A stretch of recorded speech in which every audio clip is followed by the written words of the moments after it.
Aleluia. Paz do Senhor, queridos. Amém. Louvado seja o nome de Jesus. Amém? Amém. Nós estamos em sua presença. E nesta presença, abundância de alegria. E na sua destra, há delícias perpetuamente. Glória a Deus pelo privilégio que temos de servi-lo. Queridos, vamos abrir as nossas Bíblias no Evangelho de Mateus, no capítulo 7, do versículo 24 ao versículo 27.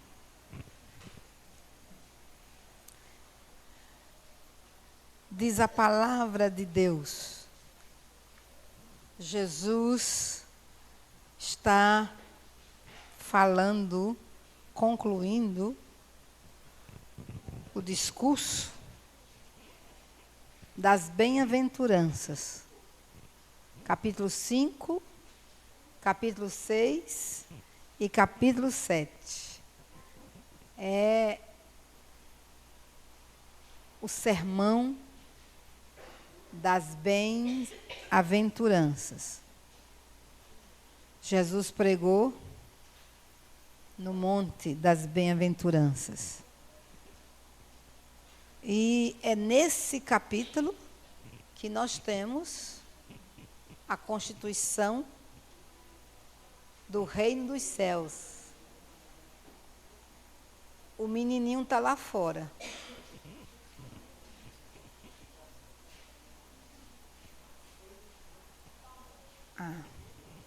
Então, precisamos dar toda a atenção à constituição que Jesus nos entregou.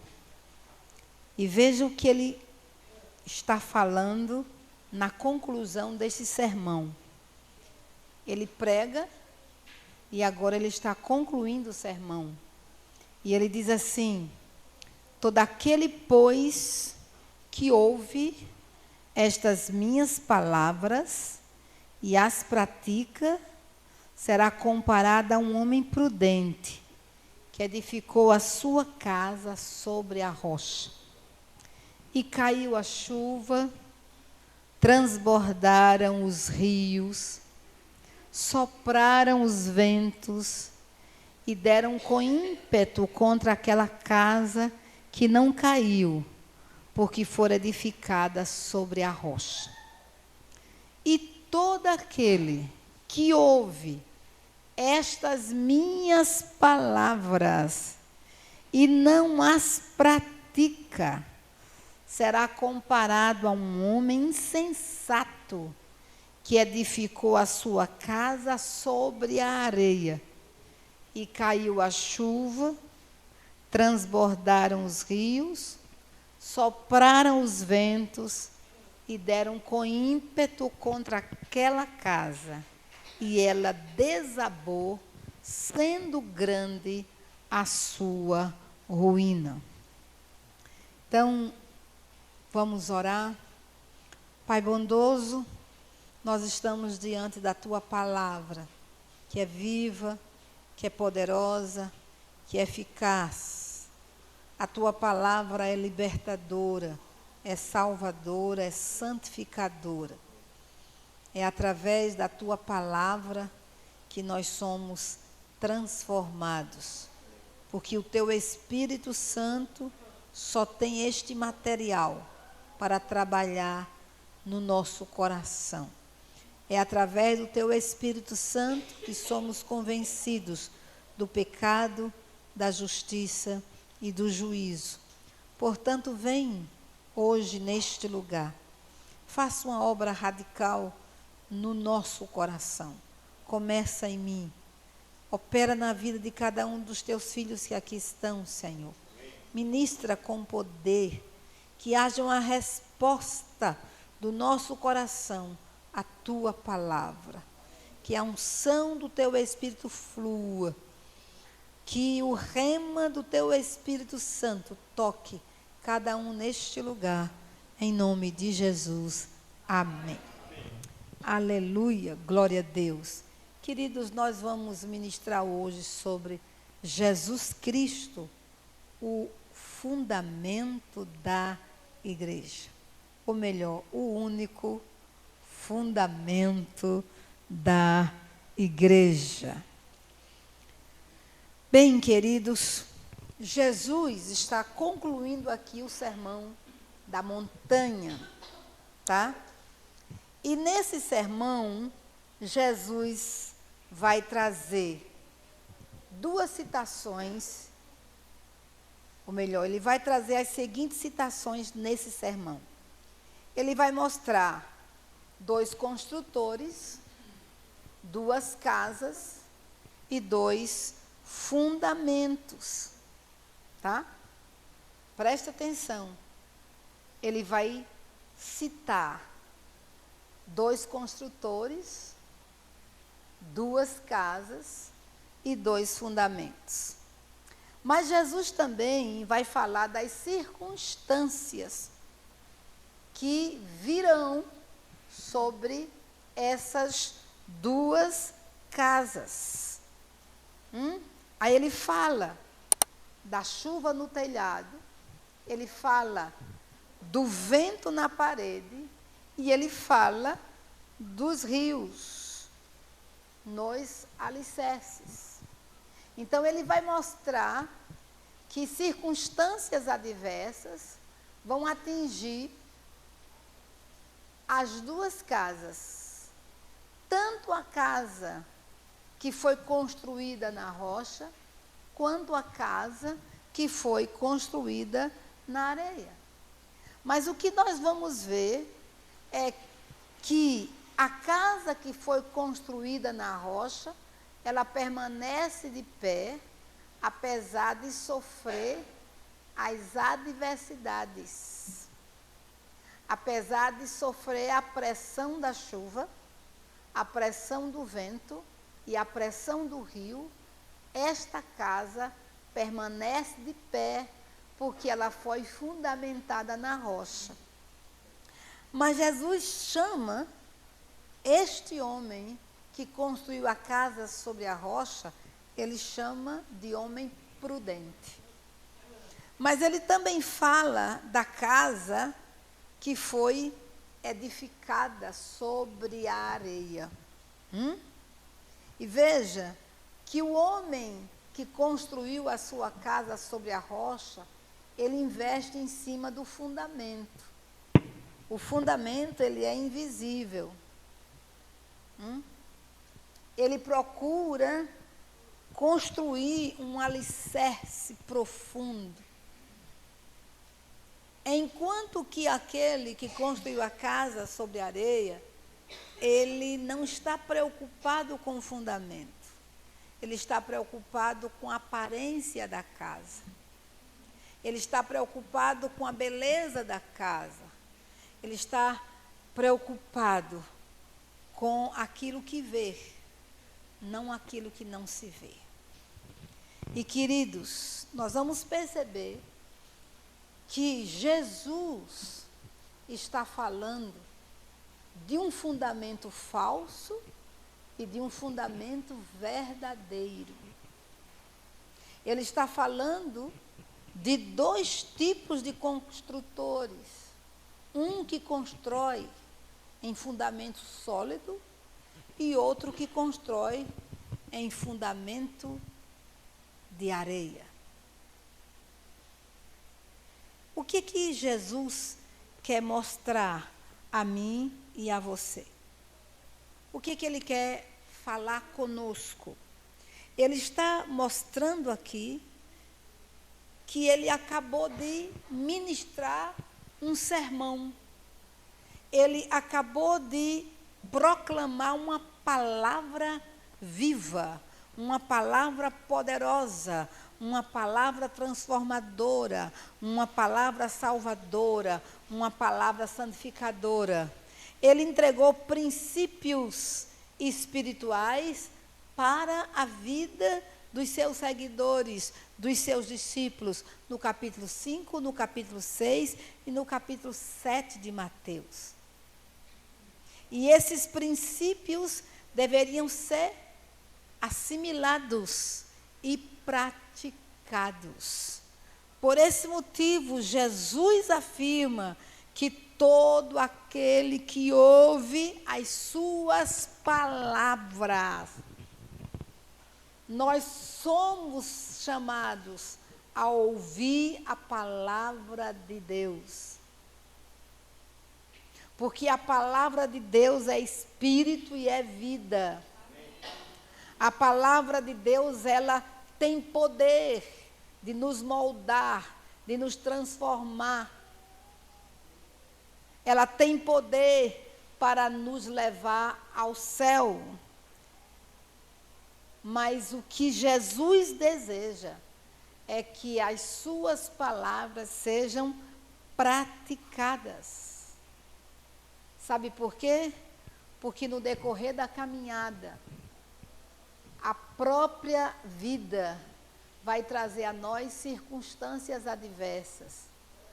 O dia mau vai bater na nossa porta, como o apóstolo Paulo fala pelo Espírito, no capítulo 6 de Efésios. O dia mau tanto bate na porta do crente fiel, como do crente infiel. O dia mau bate na porta tanto do rico quanto do pobre. O dia mau bate na porta tanto do letrado como daquele que não é letrado. O dia mau bate na porta de todos os seres humanos. Mas onde está a diferença? A diferença está no fundamento. Onde a sua casa está edificada? Quem é o fundamento da sua vida? Onde você está levantando as paredes da sua casa?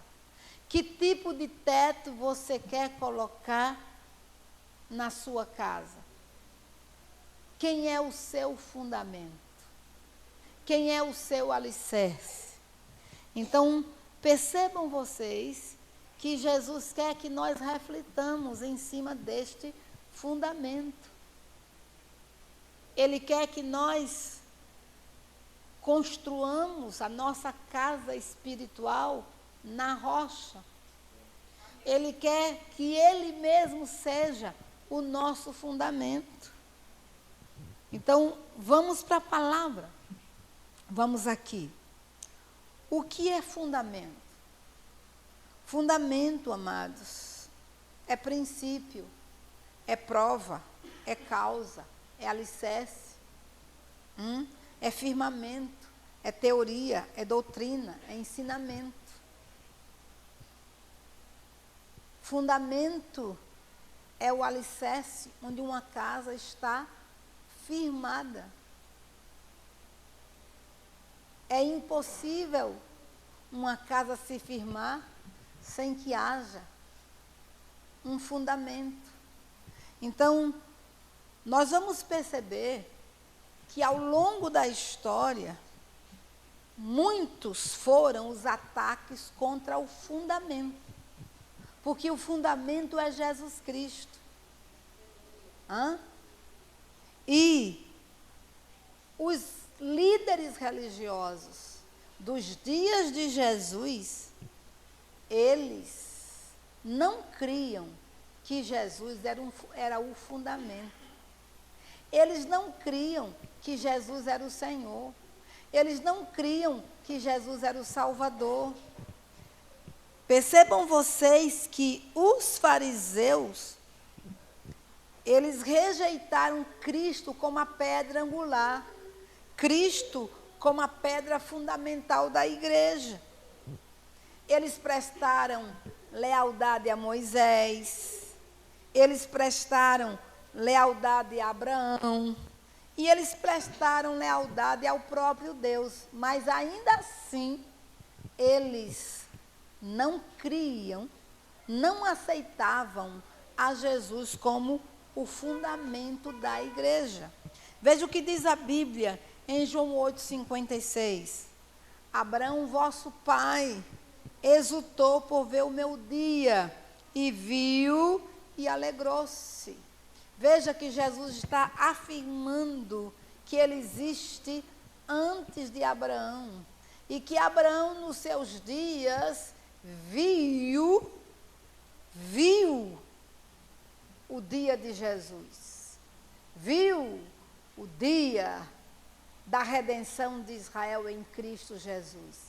E apesar de Jesus afirmar isso, eles disseram: você não tem nem 50 anos e está dizendo que viu Abraão? Aí Jesus diz assim: antes que Abraão existisse, eu sou. Então, o que impede, ou o que impediu os fariseus e os líderes religiosos dos dias de Jesus rejeitarem a Cristo como fundamento da igreja, como a pedra fundamental? A religiosidade daquele povo impediu que eles pudessem ver na revelação do Espírito Santo. Então, a religião é uma trave. A religião é uma prisão. A religião tem um fundamento roto. A religião é um fundamento falso. Porque o fundamento da nossa fé é Jesus Cristo. João 5,46 está escrito: porque se vós cresceis em Moisés, creríeis em mim, porque de mim escreveu ele.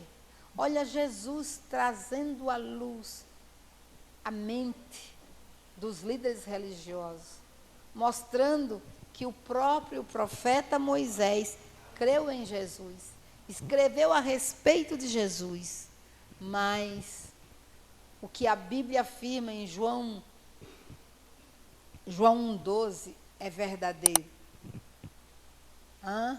Que Jesus veio para os que eram seus, e os seus não o receberam. Mas a todos quanto o receberam, deu-lhes o quê? O poder de serem feitos filhos de Deus, a saber, os que creem no seu nome.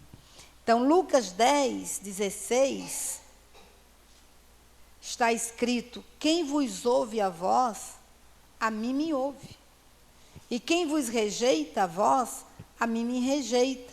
E quem a mim me rejeita, rejeita aquele que me enviou. Então, Jesus está afirmando para os líderes religiosos de que rejeitar a ele era rejeitar a Deus. Não aceitar ele era não aceitar a Deus. Então, quando alguém não rejeita Jesus, está rejeitando a Yahvé, o Todo-Poderoso. É Jesus quem afirma. João 5,23 declara: para que todos honrem o Filho, como honram o Pai. Quem não honra o Filho, não honra o Pai que o enviou. Está ouvindo? Então, Jesus tinha convicção de que ele foi enviado ao mundo pelo Pai. E ele sabia que quem o aceitava, aceitava o Pai.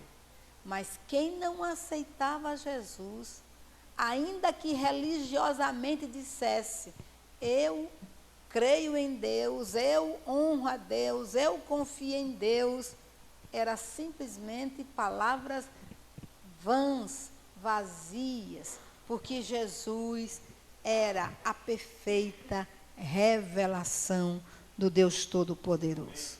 Amém? Então, percebam vocês que a rejeição de Jesus como fundamento começou com os religiosos judeus, que tiveram o privilégio de ver Jesus face a face e de ser testemunha de tantos milagres portentosos que Jesus fez. Mas ainda assim, esse povo não acreditou em Jesus como fundamento. Não pegue telefone, vem para aqui. Agora veja que nos primeiros séculos nós também temos rejeição a Jesus como fundamento. as filosofias gnósticas no primeiro século. Essa filosofia se levantou para o quê? Para negar Jesus como fundamento. Negar Jesus como a encarnação do Deus Todo-Poderoso. Negar Jesus como fundamento. E vamos perceber que os apóstolos de Jesus enfrentaram esta filosofia com garra. O apóstolo João proclamou: no princípio era o Verbo, e o Verbo estava com Deus, e o Verbo era Deus. Todas as coisas foram feitas por intermédio dele, e sem ele nada do que foi feito se fez. Por quê? Porque o gnosticismo, eles criam que a salvação vinha através de quê? De um conhecimento secreto, de uma percepção superior, e não pelo ensinamento dos apóstolos, através do Evangelho.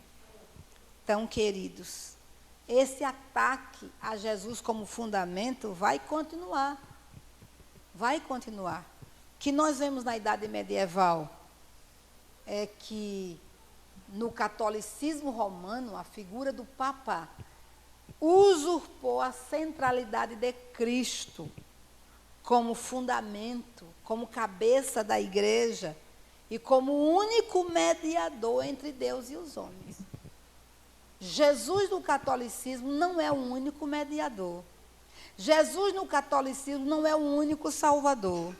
Jesus no catolicismo não tem a centralidade como pedra fundamental, como cabeça da igreja, como Senhor dos senhores, como o único caminho, a verdade e a vida, como o único intercessor.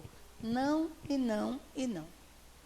Nós vemos que a pessoa de Maria ocupa um lugar de preeminência, porque todos os títulos que são dados biblicamente a Jesus é ministrado à rainha do céu.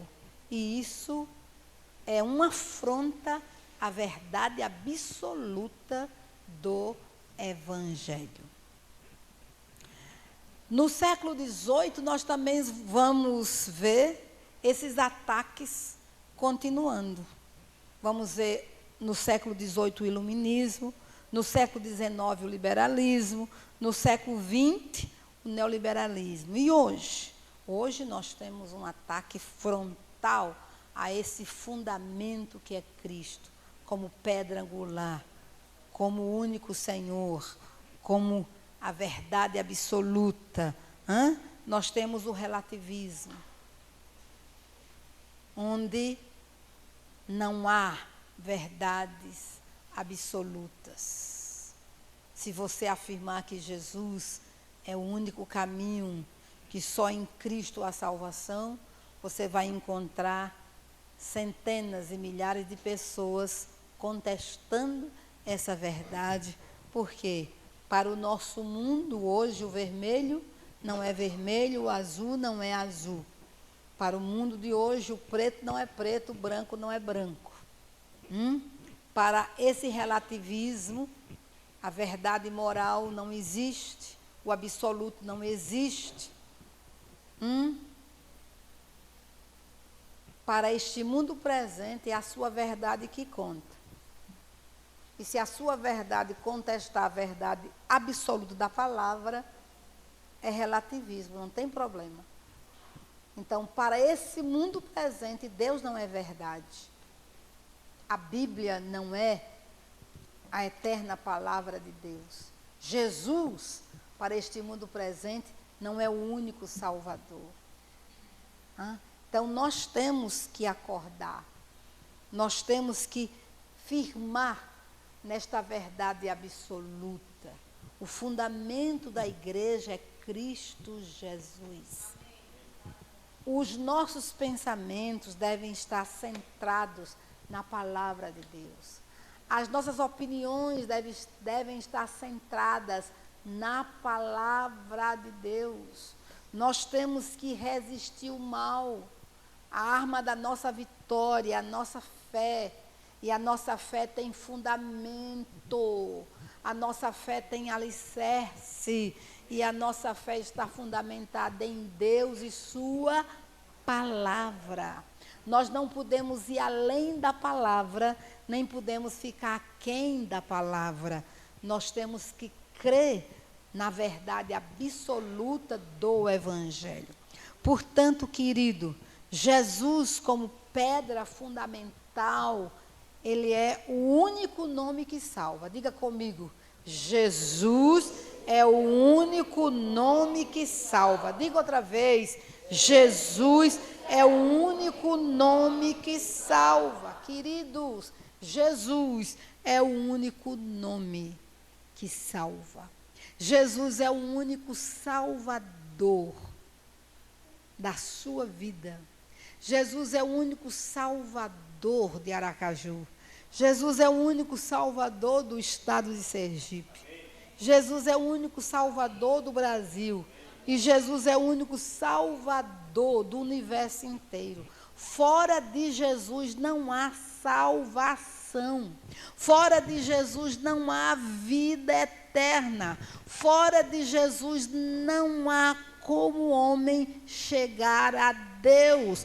Fora de Jesus não há céu. Fora de Jesus não há paz do céu. Fora de Jesus não há alegria do Espírito. Fora de Jesus, meu irmão, minha irmã, o homem está perdido nos seus delitos e pecados. Precisamos nos firmar nesta verdade. Jesus é o Salvador.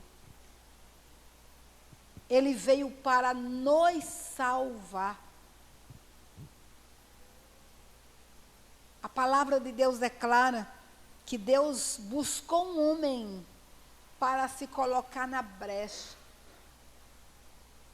E ele não encontrou. Ele não encontrou Moisés, ele não encontrou Abraão, ele não encontrou Davi, ele não encontrou nenhum ser humano nascido da união de homem e mulher. Ele não encontrou, porque a Bíblia diz: todos pecaram e separados estão da glória de Deus. E quando Deus quis trazer a salvação, o seu próprio braço se moveu a nosso favor. Se moveu a favor da nação de Israel. Se moveu a favor de todos os homens. E ele se fez carne na pessoa de Jesus. E Jesus, que nasceu no ventre de Maria, por obra e graça do Divino Espírito Santo, veio ao mundo. Para quê? Para nos salvar. Por isso que você não vai encontrar Jesus preocupado com assistência social na nação de Israel. Você não vai ver Jesus preocupado com o governo romano no sentido de manter o escravismo em massa. Você não vai ver Jesus preocupado com isso. Porque ele sabia que todos os seres humanos pecaram e que todas essas desavenças que acontecem no mundo do humano é consequência de pecado. Você nunca irá ver justiça social plena em uma nação. Nem na nação de Israel. Nem na nação de Israel, onde Deus entregou leis justas, ainda assim o homem não praticava as leis justas do Deus Todo-Poderoso. Porque a ganância está no coração, a corrupção está no coração, O roubo está no coração. A inveja está no coração. O adultério está no coração. A malignidade está no coração. Do coração é que procede as saídas da vida. O homem pecador vai produzir frutos de pecado. Mas o homem salvo em Cristo vai produzir frutos de arrependimento. Então precisamos entender que Jesus é o único Salvador. Olha o que a Bíblia diz em Atos dos Apóstolos, capítulo 4, a partir do versículo 10. Seja conhecido de vós todos e de todo o povo de Israel, que em nome de Jesus Cristo, o Nazareno, aquele a quem vós crucificaste e a quem Deus ressuscitou dentre os mortos, em nome desse é que estes está são diante de vós.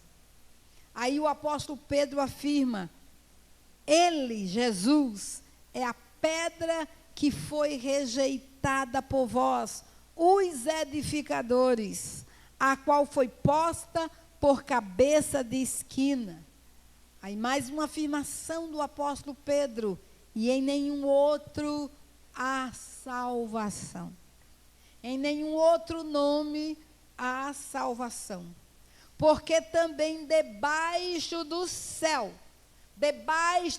do Brasil, debaixo do céu de Sergipe, debaixo do céu de Aracaju, debaixo do céu de Israel, debaixo do céu do planeta Terra, nenhum outro nome há dado entre os homens pelo qual devamos ser salvos. Essa é a palavra do Espírito. Jesus é o único Salvador.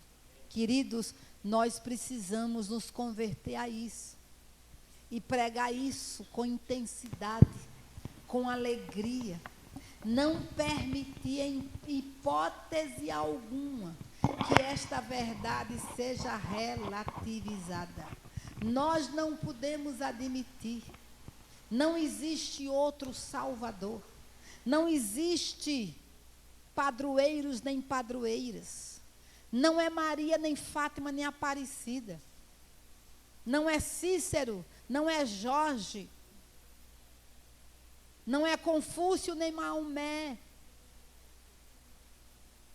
Nenhum destes nomes pode produzir salvação. Nenhum. Nenhum. A Bíblia diz que debaixo do céu, nenhum outro nome há dado. O único Salvador é Jesus Cristo, o Nazareno. Aquele que foi crucificado, mas que ao terceiro dia ressuscitou dentre os mortos. E esse Jesus que ressuscitou, cura hoje, liberta hoje, salva hoje, edifica hoje, santifica hoje, restaura hoje, porque Ele é o mesmo ontem, hoje e será eternamente. Então, precisamos, amados, proclamar esta verdade. Precisamos anunciar esta verdade. O fundamento é Jesus Cristo. E como fundamento, Ele é o único nome que salva. Mas Jesus também, amados, é o único fundamento insubstituível, irremovível. É um fundamento que não pode ser removido. Ele é irremovível. Se alguém derrubar essas paredes e passar um trator nesse alicerce, esse alicerce dessa casa pode ser removido. Tá certo? Pode ser removido. O alicerce de qualquer religião pode ser removido. Porque religiões vêm e religiões vão. Quantas existiram e não existem mais? Tá certo? Quantos sistemas políticos existiram e já não existem mais? Quantos partidos políticos existiram e já não existem mais? Quantas culturas existiram e já não existem mais? Quantas nações existiram e já não existem mais? Se você olhar o mapa da Europa na década de 80, nós temos um mapa totalmente diferente dos dias de hoje. E vocês que não foram da década de 80, vocês não saberão o que é Tchecoslováquia, porque vocês nem sabem, ela nem mais existe. Tá certo? Mas por quê? Porque aquelas nações que pertenciam à antiga União Soviética, elas receberam novos nomes. O comunismo caiu por terra. E muitas deixaram de existir. Hoje é Tazaquistão, é tanto nome diferente. É isso? Você, mas meu Deus, por quê? Porque são fundamentos removíveis. Mas o fundamento da igreja é gente comprada com sangue de Jesus, é gente lavada e purificada com o sangue do Cordeiro, é gente que foi transformada em habitação do Espírito Santo. O fundamento da igreja é irremovível.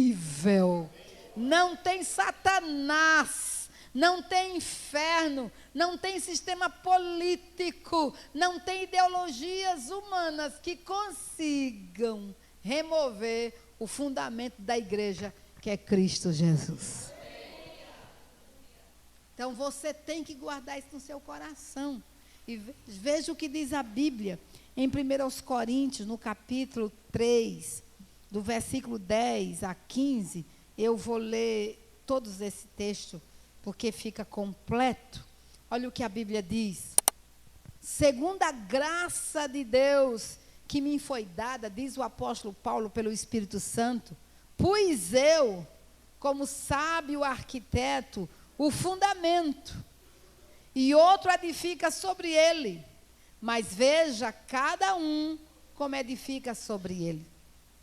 Porque ninguém pode pôr outro fundamento além do que já está posto, qual é Jesus Cristo. Diga aleluia. Diga, ninguém pode pôr outro fundamento além do que já está posto, o qual é Jesus Cristo. Então, esse fundamento é irremovível. É irremovível. O fundamento é Jesus Cristo.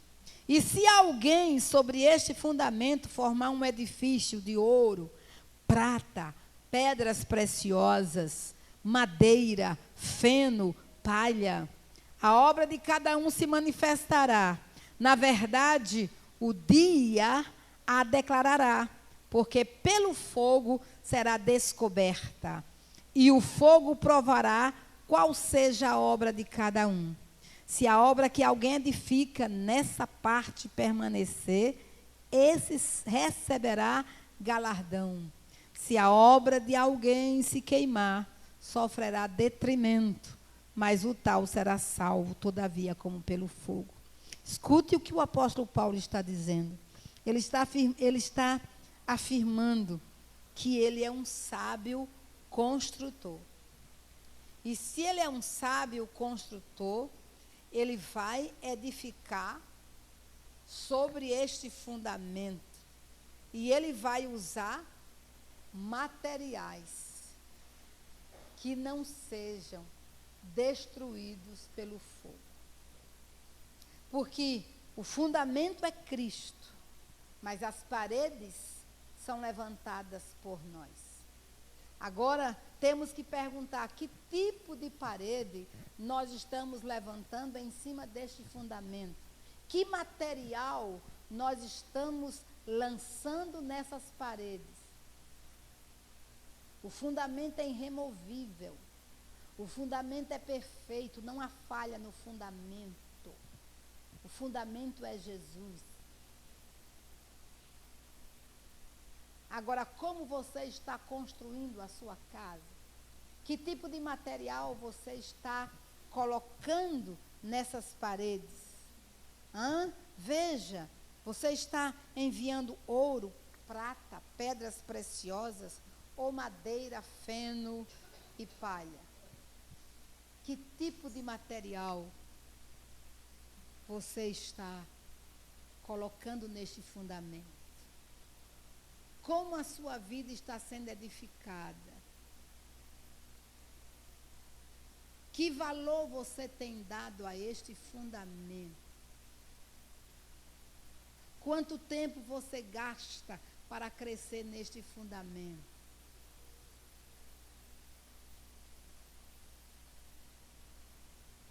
Que investimento você está fazendo na sua vida espiritual?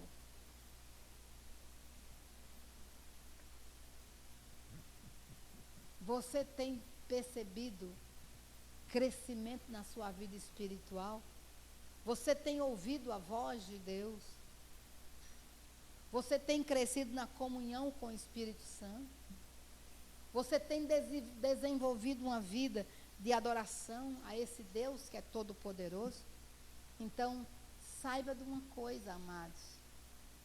As nossas obras serão provadas pelo fogo.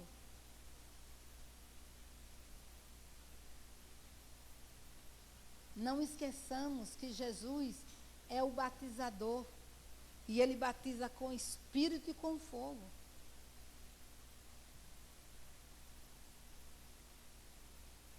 E o profeta João Batista, no capítulo 3 de Mateus, ele vai falar que Jesus, ele tem na sua mão o quê? Ele tem na sua mão a pá. E como ele tem na mão a pá, ele limpará completamente a sua eira. A eira é o lugar que se coloca o trigo. Nós somos os trigos de Jesus. E ele vai limpar a sua eira. Para quê? Para recolher o trigo no celeiro. Mas ele vai queimar a palha em fogo inextinguível. E ele vai queimar as nossas obras que não coadunam com a sua santidade. Ele vai queimar as obras que ele não produziu em nós. Ele vai queimar tudo aquilo que o Pai não plantou nas nossas vidas. Ele vai queimar o feno, ele vai queimar a palha, ele vai queimar a madeira. Então, nós precisamos compreender que o fundamento que é Jesus Cristo, ele quer que nós estejamos fundamentados nele, mas que o edifício que estamos construindo seja um edifício que o glorifique, que o santifique, que o exalte. E que o temor dele esteja em nosso coração. Para que não sejamos levianos em colocar palha, em colocar madeira, em colocar feno nessa construção. Porque quando temos temor de Deus, nós temos a convicção de que o fogo vai nos provar um dia. Assim como a casa que foi construída sobre a rocha foi provada. E a casa que foi construída sobre a areia foi provada. Só que o fundamento da casa construída sobre a rocha a fez permanecer firme no dia da luta, da tribulação, no dia mau. Porque no dia mau, nós sabemos o quanto de Cristo temos na nossa vida. É no dia mau que você vai saber o que foi construído de Jesus dentro de você. Quantos crentes que no dia mau tomam comprimido para morrer? Quantos crentes que no dia mau quer se jogar numa linha do trem? Quantos crentes que no dia mau se descabela e fala abobrinha e blasfema contra Deus? Por que isso aconteceu? Porque não construiu, não colocou fundamento sólido, ou melhor, não construiu as paredes com material de valor. De valor. Não viveu uma vida de dependência no Espírito. Não se alimentou verdadeiramente da palavra. Não cresceu na comunhão com Deus na oração. Não valorizou a comunhão dos santos. Não valorizou as mensagens que foram ministradas pelos seus pastores. E aí, no dia da crise, Satanás vem sem compaixão e cria situações, e essa pessoa, ao invés de segurar em Deus, confiar em Deus, colocar os seus olhos em Deus, coloca os olhos nas circunstâncias. E aí cai. Por quê? Porque o fogo existe para nos provar, para nos testar. E nós temos que ser aprovados diante das circunstâncias adversas que Deus permite que seja levantada contra as nossas vidas. Efésios 2:20 declara: edificados sobre o fundamento dos apóstolos e dos profetas. Você e eu, a igreja de Jesus, está edificada sobre esses dois fundamentos. O fundamento dos apóstolos e dos profetas, Antigo e Novo Testamento. De que Jesus Cristo é o quê? A principal pedra de esquina. Ele sustenta as duas alianças. Ele é o fundamento da antiga aliança e ele é o fundamento da nova aliança. Na antiga aliança, os profetas profetizaram a respeito de Jesus. Na nova aliança, a profecia se concretiza em Jesus.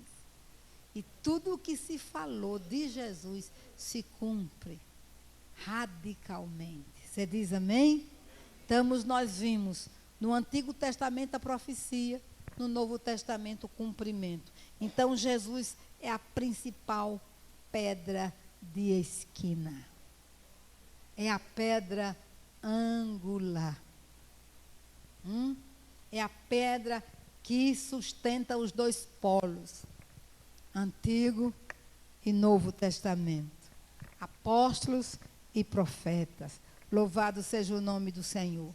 No qual, veja bem o que diz a Bíblia, todo edifício bem ajustado cresce para templo santo do Senhor. Quem é edifício de Deus aqui, levante a mão. Nós somos. Como vamos crescer para templo santo no Senhor? Vamos crescer em Jesus. É em Jesus que nós vamos crescer. Sem Jesus nada somos. Sem Jesus nada seremos. Sem Jesus nada fazemos. Jesus é o nosso Senhor, o nosso Salvador, o nosso Mestre. Vocês não dizem amém nada? Digam aleluia. Expresse, estão vivos, diga amém. Jesus é a razão do seu e do meu viver. Não esqueçamos disso. Não esqueçamos disso. Então, a Bíblia diz, no qual também vós, juntamente sois edificados para a morada de Deus em espírito. Então, a nossa edificação, amados, está nessa certeza de que Jesus é o nosso fundamento, de que Jesus é a nossa pedra angular, né? Que não há como agradarmos a Deus sem Cristo, não há como crescermos em Deus sem Cristo, não há como sermos cheios do Espírito Santo sem Cristo. Ele é o caminho, a verdade e a vida.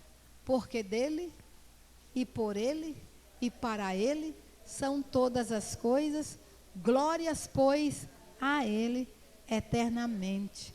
Amém.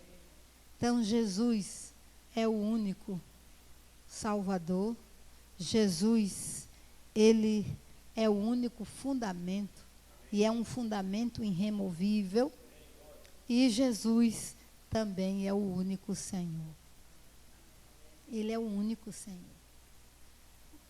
O único Senhor, Adonai. E nós temos que nos convencer desta verdade. Porque esse título, Senhor, Jesus conquistou aqui no planeta Terra.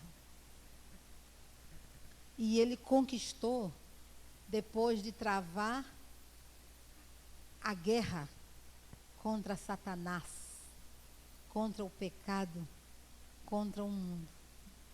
Quando ele cumpriu toda a obra da redenção que Deus lhe confiou. Queridos, Jesus, ele fez milagres para mostrar quem ele era. Mas ele não veio ao mundo só para fazer milagres. Ele veio ao mundo com um propósito. Ele foi carpinteiro, mas ele não veio ao mundo para ser carpinteiro. Ele veio ao mundo para ser o nosso Salvador. A Bíblia diz que Jesus veio ao mundo para destruir o quê? As obras do diabo. Ele veio ao mundo para ser o nosso Salvador. Ele veio ao mundo para matar a morte. Ele veio ao mundo para destruir aquele que tinha o poder da morte, Satanás. Ele veio ao mundo para morrer na cruz do Calvário. Essa era a missão de Jesus. Era a missão de Jesus, era morrer pelos nossos pecados, era nos dar vida eterna. Por esse motivo ele foi contundente contra Pedro. Quando Pedro o tentou tirar da missão, tirar do projeto que foi elaborado na eternidade. Eu sei que ali estava Satanás induzindo a Pedro, mas não esqueçamos de que Jesus repreendeu a Pedro. Por que ele repreendeu a Pedro? Porque Pedro não estava consciente da missão que Jesus veio fazer ao mundo, como nenhum discípulo de Jesus tinha consciência dessa missão, nem Maria, nem as mulheres que acompanhavam Jesus no seu ministério, nenhum deles tinha a devida consciência de que Jesus veio para morrer. Por isso que quando ele encontra as mulheres, elas estão chorando. Elas estão lamentando pela morte daquele homem bom, daquele mestre amado. Mas aquelas mulheres não tinham consciência de que aquela era a missão de Jesus Cristo. Aí Jesus disse: não choreis por mim. Não é por mim que vocês têm que chorar. Chorem por vocês e pelos vossos filhos. Por quê? Porque vocês estão em pecado. Se vocês não se arrependerem, vocês não terão a vida eterna.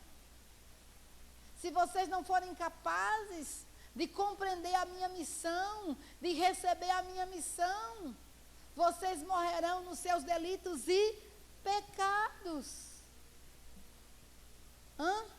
Então, Jesus veio para cumprir a obra da redenção. Ele veio para nos salvar. Ele veio para nos arrancar das mãos de Satanás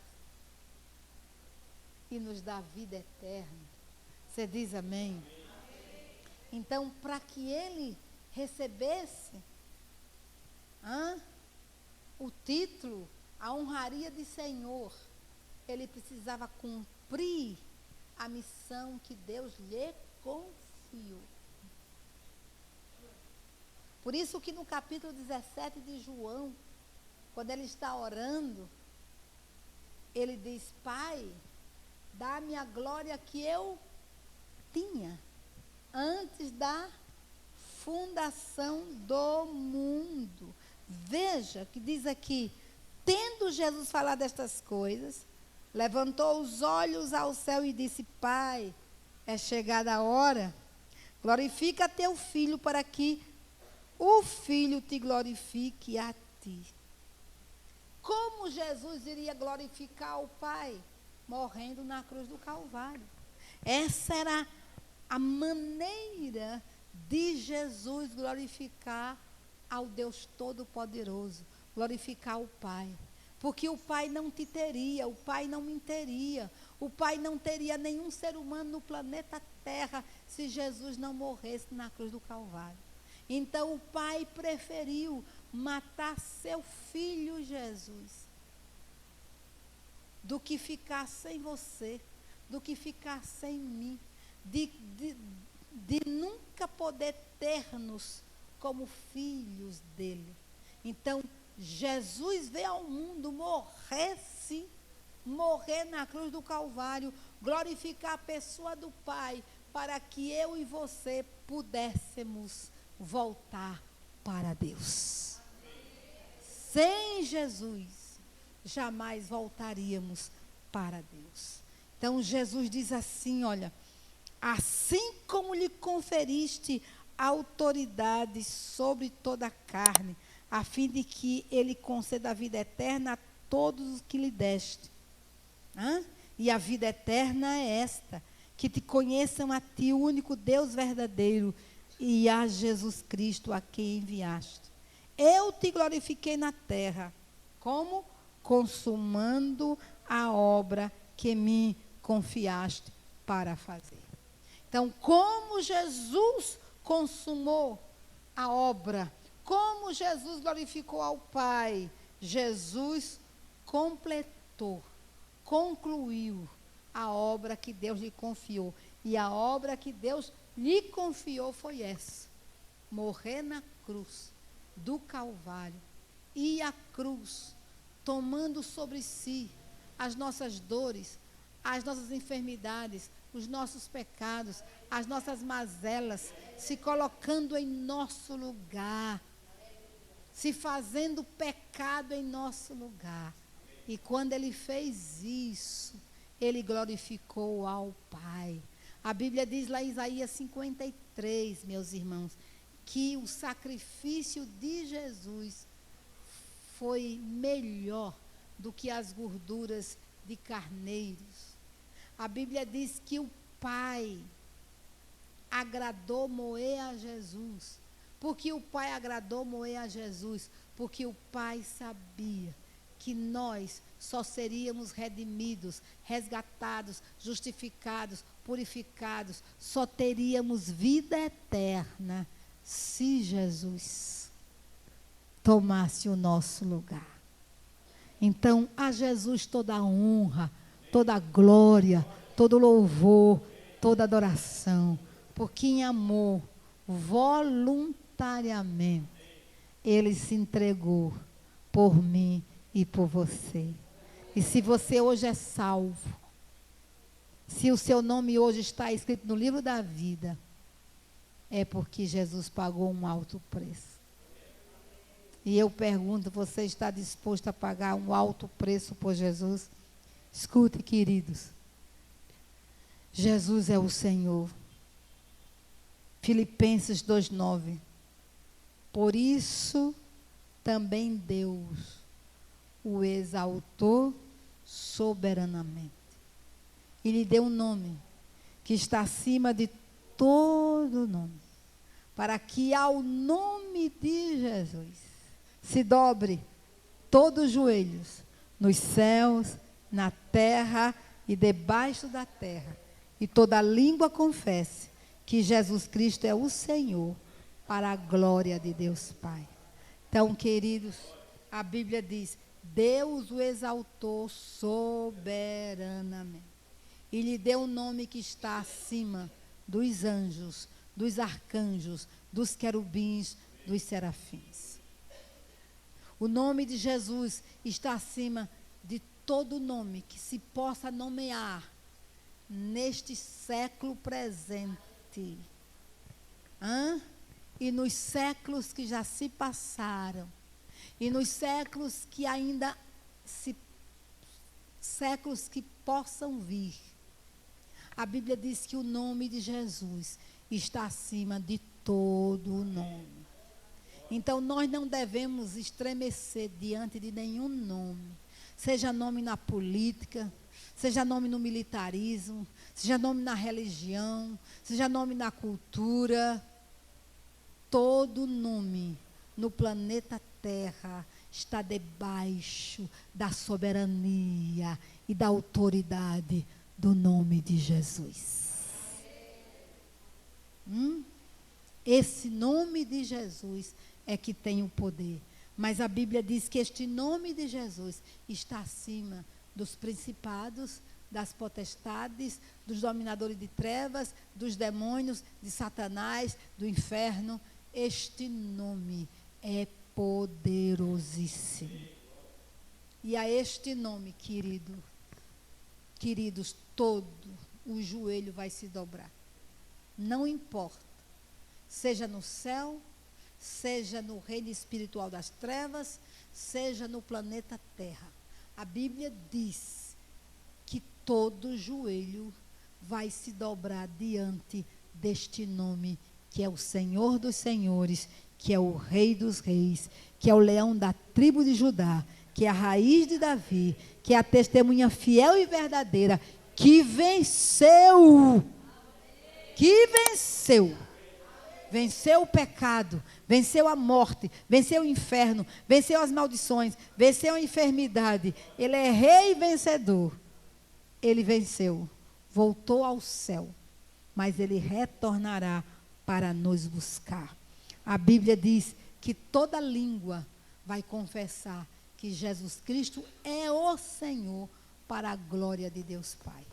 Você vai ser testemunha daquele grande dia, quando Satanás, o anticristo, o falso profeta, os principados, as potestades, os dominadores de trevas, os demônios e todos aqueles que se esquecem de Deus, que serão lançados no lago de fogo e enxofre, a saber, a segunda morte, todos, antes de serem lançados, irão declarar com a sua própria boca: Jesus Cristo é o Senhor.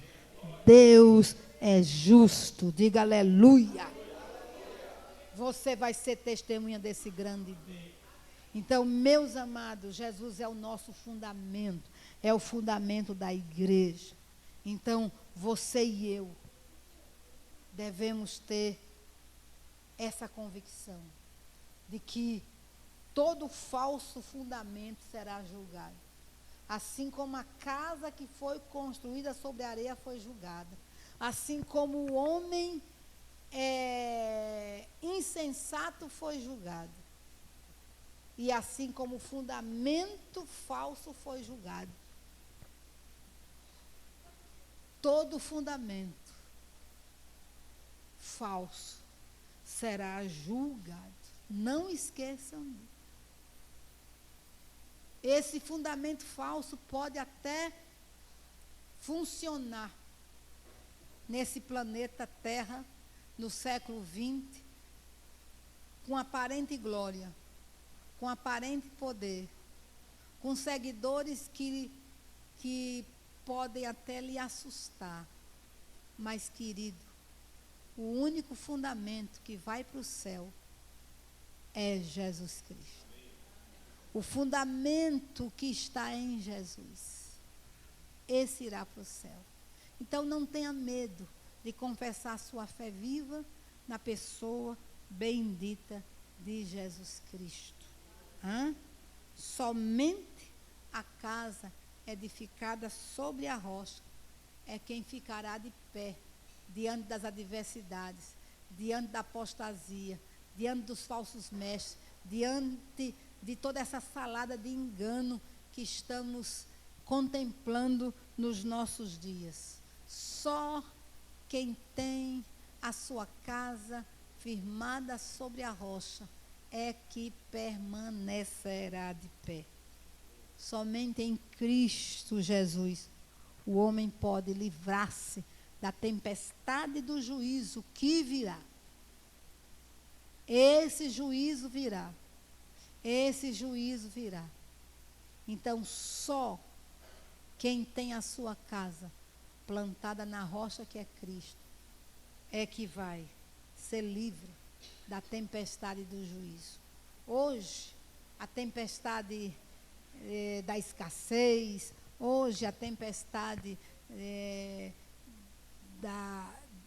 das enfermidades, da morte, pode até nos atingir. Mas, querido, naquele grande dia, a tempestade do juízo de Deus vai vir.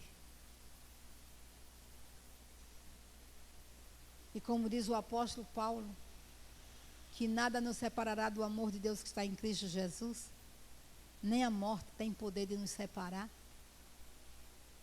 nem poderes, nem altura, nem profundidade, nem qualquer outra criatura pode nos separar do amor de Deus. Agora, quando essa tempestade de juízo vier, todo aquele que tem sua casa construída sobre areia será atingido de forma mortal. E quando essa tempestade de juízo vier, não haverá misericórdia, não haverá livramento. A oportunidade é hoje, é agora. Hoje temos tempo de mudar de fundamento. Hoje temos tempo de construir a casa sobre a rocha. Agora chegará o momento que a porta da graça se fechará e não haverá mais tempo para mudar de fundamento. Olha o que diz a Bíblia, João 5, 27. E deu-lhe o poder, porque Jesus, como Senhor, Ele tem na sua mão a pá. Não esqueçamos que as chaves da morte e do inferno estão nas mãos de quem? De quem? De Jesus. E por que essas chaves estão nas mãos de Jesus? Porque Jesus é o Senhor. Ele é o Senhor. A Ele foi dado poder para julgar vivos e mortos. Não esqueçam disso. Por favor, amem a Jesus.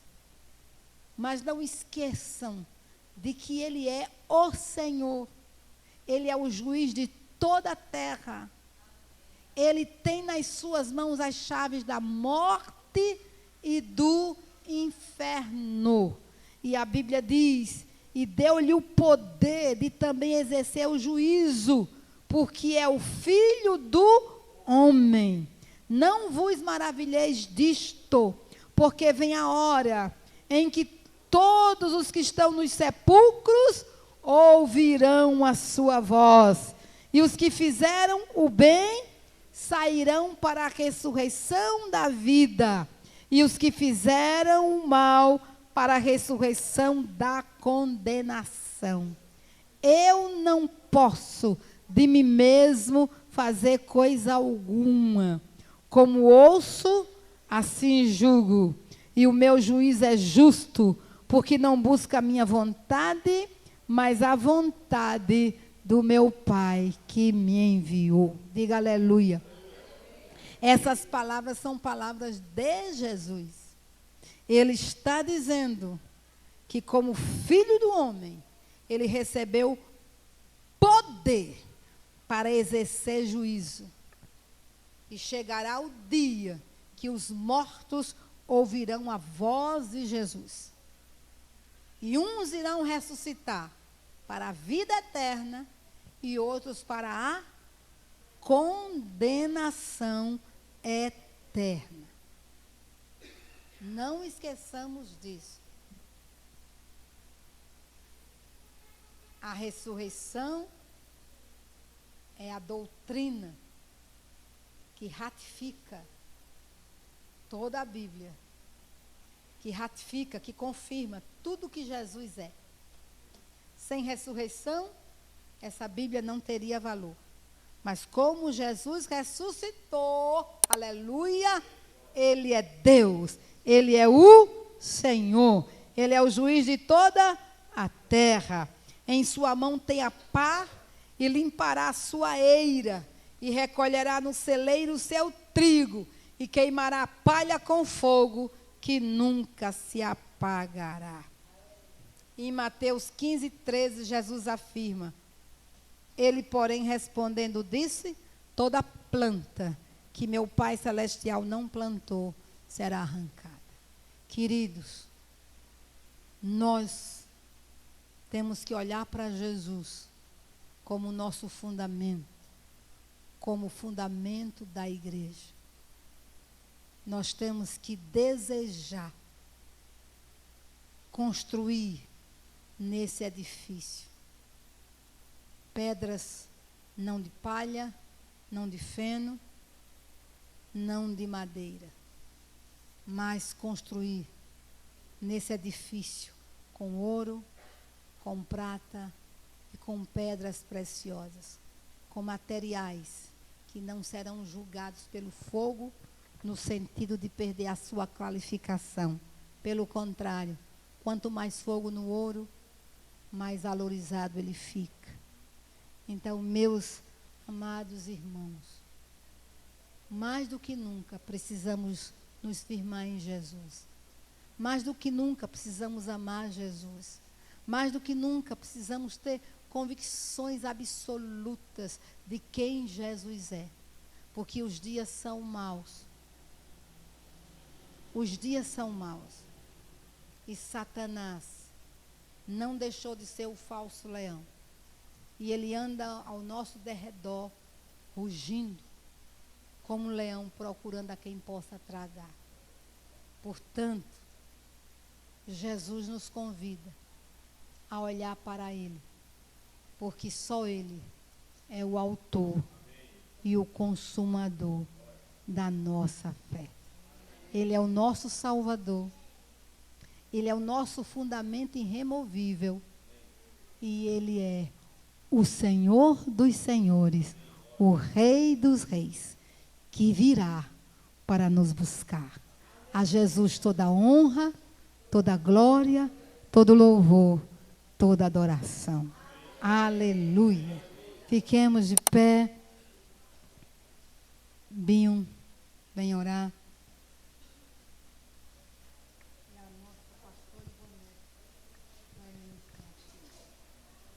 Pai, nós louvamos o Teu nome, Deus. Te exaltamos, pois Tu és o nosso firme fundamento. Tu és a nossa base, Tu és a nossa rocha.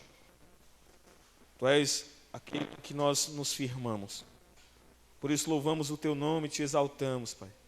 Que essas palavras, que essa palavra do Senhor, esta noite, seja como, Deus, uma marca em nossas vidas, Pai. Que nós sempre lembremos que o Senhor é o nosso socorro. Tu és a nossa ajuda. Tu és o Senhor da nossa vida. Tu és o Senhor da nossa casa. És o Senhor da nossa igreja. És o Senhor, Deus, que está trabalhando em todas as áreas das nossas vidas, Pai. Tu és, Senhor, Tu tens as chaves da morte e do inferno. Tu és o Senhor dos senhores. Tu és Rei dos reis. Tu és santo, santo, santo. Estás assentado em um alto e sublime trono. Tu voltaste, Deus, a glória que tinha saído, deixou para vir até nós, Pai.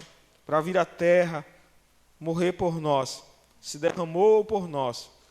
Por isso que somos gratos e que sempre lembremos que o Senhor morreu por nós para nos dar vida eterna, para nos tirar da escravidão, para nos tirar, ó Deus, da escravidão e nos trazer para a nova vida.